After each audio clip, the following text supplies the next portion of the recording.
नमस्कार मित्रांनो, मी लक्ष्मण देशमुख. डिजिटल ग्रामीण सेवा केंद्र या पोर्टलवर लॉग इन कसं करायचं हे आपण आज बघणार आहोत.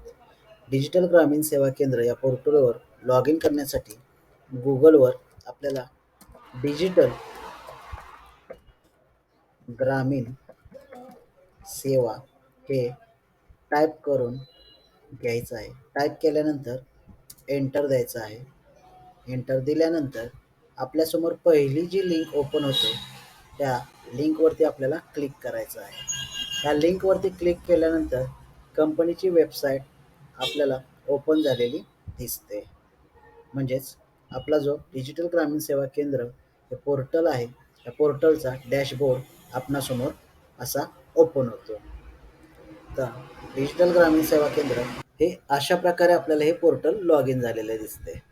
आता या पोर्टलमध्ये आपल्याला बऱ्याच साऱ्या सर्व्हिसेस दिलेल्या आहेत, ज्या की आपण कस्टमरना ते आपण देऊ शकतो.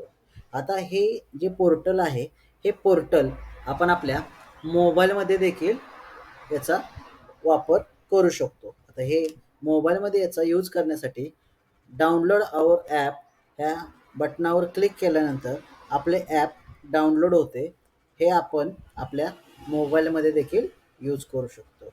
आता लॉग इन कसं करायचं हे मी परत एकदा तुम्हाला दाखवतो. लॉग इन करण्यासाठी कंपनीतर्फे आपल्याला जो युजर आय डी आणि पासवर्ड भेटलेला आहे, तो युजर आय डी आणि पासवर्ड इथे आपल्याला टाईप करायचा आहे. तो टाईप केल्यानंतर खाली जो कॅप्चा दिलेला आहे, तो कॅप्चा कोड आपल्याला ॲज इट इज टाईप करून आपल्याला लॉग इन या बटनावर क्लिक करायचं आहे. हे अशा प्रकारे आपलं पोर्टल लॉग इन झालेलं दिसतं. त्याचप्रमाणे लॉग आउट या बटनावर क्लिक केल्यानंतर आपण या पोर्टलमधून लॉग आउट होतो. हे लॉग इन परत एकदा दाखवतो.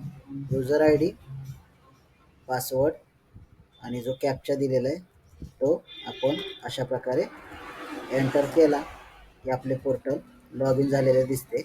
जर तुम्ही तुमचा पासवर्ड विसरला असाल तर फॉरगेट पासवर्ड या बटनावर क्लिक करून तुम्ही तुमचा पासवर्ड रिसेट करू शकता. फॉरगेट पासवर्ड करण्यासाठी तुम्हाला तुमचा इथं कंपनीने जो युजर आय डी प्रोव्हाइड केलेला आहे तो इथे टाईप करून रिसेट पासवर्ड या बटनावर क्लिक करायचं आहे. रिसेट पासवर्ड या बटनावर क्लिक केल्यानंतर आपल्या मोबाईलवर एक OTP आपल्याला येतो. रिसेट या बटनावर क्लिक केल्यानंतर आपल्याला कंपनीतर्फे एक पासवर्ड OTP आपल्या मोबाईलवर आलेला आपल्याला बघायला मिळतो. तो OTP आपल्याला इथे एंटर करायचा आहे. जो OTP तुमच्या मोबाईलवर आलेला आहे तो इथे मला जो OTP आला आहे तो मी एंटर करतो आणि पोर्टलला लॉग इन करतो. लॉग इन करण्यासाठी इथे खाली जो आपल्याला कॅप्चा प्रोव्हाइड केलेला आहे तो आपल्याला ॲज इट इज टाईप करून घ्यायचा आहे. आता आम्ही कॅप्चा इथे एंटर करत आहे.